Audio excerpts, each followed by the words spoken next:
Hey Rockstars, it's Amara. I'm still here in Kyoto in Japan, and I am bringing you a special part 2 edition of the kind of bucket listed Japan goals video that I made for you last week. There's just been so many things on my bucket list that I've managed to achieve since I got here. I've been traveling for about a little over like 10 days. I feel like I have been traveling for multiple years. It has been just an intensive, amazing, wonderful trip, and I really wanted to share some more bucket list moments. Now, this is by no means all of them. The amount of content that is coming to you guys from exciting, weird, strange, fantastic adventures I've had in Japan is astronomical. You can get a little hint of that if you check out my Instagram, Amara in Seattle, pretty much everywhere on the internet, Facebook page, Twitter, Instagram, all that stuff. Let's do part 2 of the things that I've achieved for my bucket list in Japan. But first, we must do the mandatory stuff. If you like the idea of checking things off your bucket list, go ahead and hit the like button. If you hit subscribe, you can be part of the next adventure. Leave me a comment below letting me know what one of your bucket list items is. Maybe we have some of the same bucket list ideas. And lastly, ring the bell so you get notifications sent to your inbox. Those notifications help you out. It's kind of like having a butler that hands you a new video on a platter and it's like, P.S. here's the thing that's out. Enough of that stuff. Let's get to part 2 of my bucket list achievements here in Japan. Here we go. So one of the things I got to do while I was here in Kyoto was go to the bamboo forest. It was particularly special for me because the day we went, it was raining. That might sound like a bad thing for a lot of people, but if you're a Seattle girl and it's raining and you're in a special environment, it's kind of nice, and it felt a little bit more mystical and wonderful. So here is a teeny tiny snippet of me spending time in the bamboo forest in Kyoto. I love cute things, and I'd heard about Bunny Island via the internet many years ago, and it's kind of like a light thing that I had thought, yeah, it'd be fun if I had a chance to go. And I went not only to Bunny Island, but on my first solo trip, taking multiple forms of transportation into a part of Japan I had never been before, without much of a guide, kind of on my own. So for me, it was an exciting adventure on kind of the beauty of travel on your own, and also the beauty of getting to go somewhere that is so neat and so different than anywhere else. So here's a little snippet of my moments at Bunny Island. These rabbits are super chill up in here. Oh, the flop.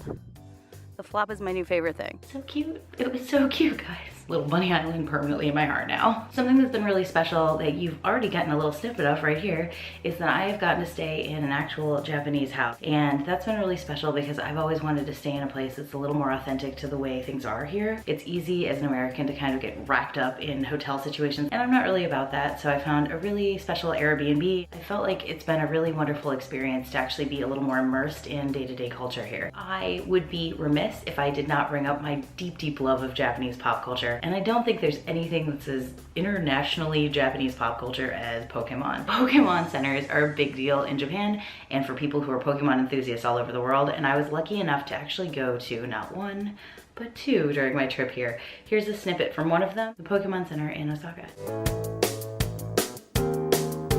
On a totally different trip to Osaka, I actually was able to leave the mall area and go out into Osaka and do some shopping there. I've gone shopping in Tokyo before, and I did a little bit of that on this trip too, but I really wanted to spend a day doing some shopping in kind of an interesting area in Osaka. Running into a shrine cat is super special, and I've had the opportunity to meet a number of shrine cats here on my trip, and it's just kind of fun for me, and it's something I'd really always hoped to see a cat at a shrine, and I've been lucky enough to see a bunch of them. So here we go, some shrine cats. As I mentioned in my last video, I've been doing a lot of studies of culture, specifically in Japan, for a really long time. And whenever you start looking through travel books about Japan, one of the first pictures that shows up is a picture of the Great Torii. I didn't know I was going to go and see the Great Torii on this trip, but it was a delightful surprise a friend took me to see. And I just wanted to share that with you because it is something that is on my bucket list, but was not something I knew I was going to get to check off of my bucket list during my trip here. Sometimes life gets delightful, and the Great Torii it's more than delightful. It's great. I just keep thinking this trip cannot get better, and the boat ends up here.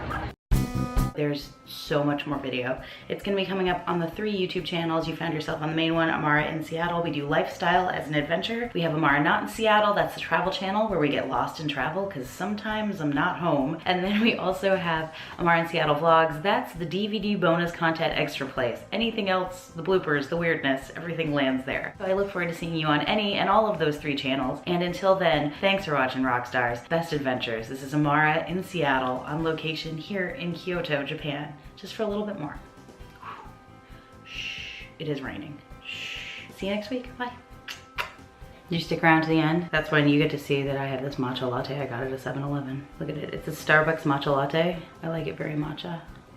Might go get another one. Might have a problem, a coffee problem.